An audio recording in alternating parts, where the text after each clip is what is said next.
This is Lisa from MobileTechReview, and this is the Samsung Galaxy S25 Plus for 2025.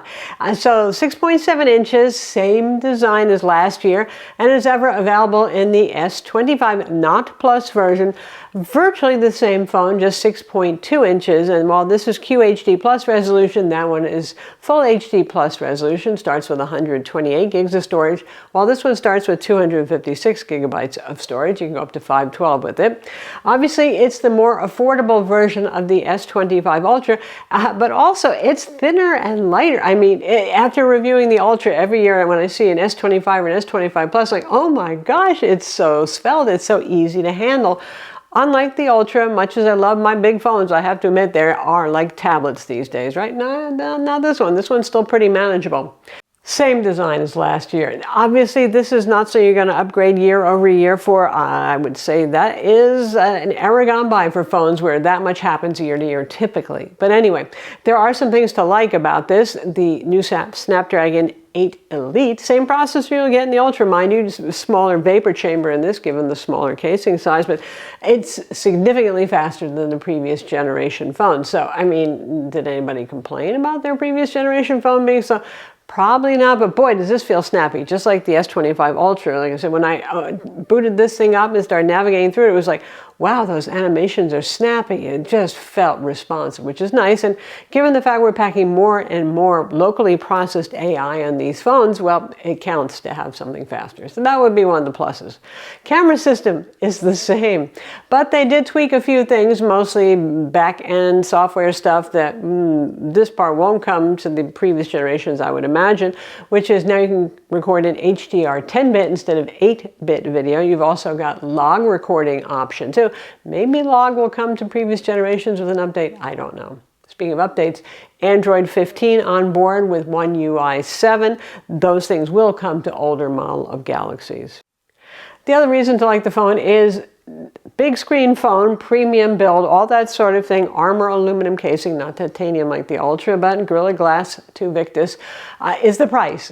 $1,000, $999 call it for 256 gigabyte version versus $1,300 for your starting Ultra phone. So, I mean, I've gotten used to $1,000 phones. I'm still not quite used to these $1,300 phones. So if you want something really nice, but you don't want to get really crazy, well, of course, Samsung always has trade-in deals for a pre-release. And even now that the phones are out, they're still having these crazy trade-in deals. So you might get these things for like $1,000 off, but still, there is a price difference between them.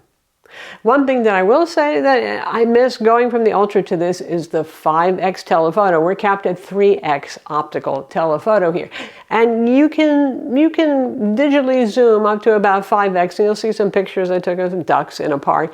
And up to 5x is pretty usable. But if you go to 10x, which is perfectly feasible on the Ultra using digital zoom there, it starts to look pretty watercolory and meh on the S25 Plus. So if you're one of those telephoto people, well, there's that. Like last year's model, this is 2600 nits maximum brightness. That's with auto brightness on if you're really in a bright situation there. It's very viewable outdoors in the sunshine. It's QHD Plus resolution, 120 hertz variable refresh rate. They've added super scalar upsampling technology with something they have in their TV. So if you're watching low-res content, it tries to upscale and make it look better. But really, side by side with these two phones, last year and this year's model look about the same. But that said, they also look really nice. For connectivity, we have 5G, sub-6 and millimeter wave, as you would expect, eSIM plus nano SIM card. Take that, Apple. I still like to have SIM cards. How about you?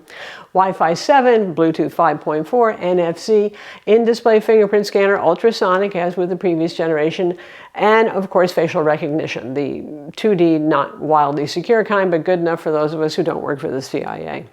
You get 12 gigs of RAM, which is the same as the Ultra. Surprisingly, no 16 gig option for that Ultra, so there it is. And again, 512 gigs is the max storage. If you need even more built-in storage, well, there is the Ultra for you, I suppose. You have IP68 water resistance, and you have Samsung DeX. Battery capacity, 4,900 milliamp per hour, just like last year's model. It supports 45-watt fast charging, and also Qi 2 wireless charging, but like with the Ultra, you're going to have to get a magnetic case if you want that magnetic charging. Now, if you're wondering about the S25 being the smaller device, does it have shorter battery life? Smaller battery, 4,000 milliamp. About the same, actually, because also smaller, lower resolution display to drive there. So don't worry about that if you want the smaller phone to carry easily in your pocket or something like that. So obviously the theme is you're not going to upgrade from last year's model, which is a good thing. It saves you some money, doesn't it, despite Samsung's very generous trade-ins currently, at least in the United States. But if you're upgrading from an S21 or an S22 device, then there's a lot to like here. Way faster, lovely display, great build quality. You know the story. It may not be ultra-level cameras, but they are very good cameras on this phone. And in terms of competition here in the United States, in the Android platform, we don't have a whole lot of other brands really that have the market share, but there is the OnePlus 13 that we reviewed, which for them is their top of the line model, but you know, it's at about the same price as this, or maybe even $100 cheaper, and it's something that's also worth looking at if you're comfortable with something that isn't Samsung branded. But Samsung does bring stuff to the table, like 7 years of software updates and very timely monthly security updates too, which is something that I do find important, I admit.